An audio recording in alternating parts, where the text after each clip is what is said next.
नमस्कार, मी रश्मी स्वाद चॅनलमध्ये आपलं स्वागत करते. आज आपण बघणार आहोत उकडीचे मोदक, ते सुद्धा अगदी फुलांच्या आकाराचे आणि वरती मस्त असं दिवा सुद्धा कसा करायचा ते पाहणार आहोत. यासाठीचा पूर्ण व्हिडिओ मी आपल्या चॅनलवरती अपलोड केलेला आहे.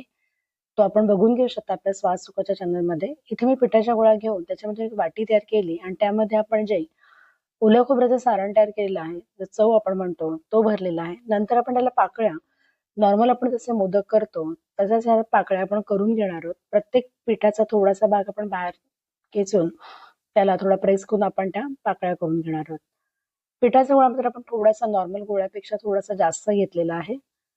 आणि इथे बघू शकता आपण इथे सर्व प्रकारे आपण बाजूनी पाकळ्या आपल्या तयार झालेल्या आहेत.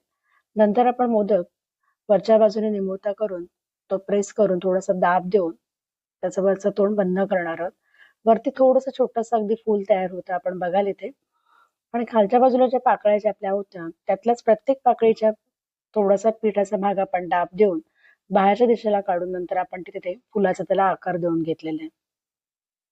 त्याचा संपूर्ण इन डिटेल व्हिडिओ आपल्याला आपल्या चॅनलमध्ये पाहायला मिळेल. नक्की आपण तिथे जाऊन तो बघू शकता. अशा प्रकारे आपलं हे फूल तयार झालेलं आहे. एक वरच्या बाजूने फूल आणि एक खालच्या बाजूने दुसरं फूल असं आपलं हे मस्त फूल तयार होतं.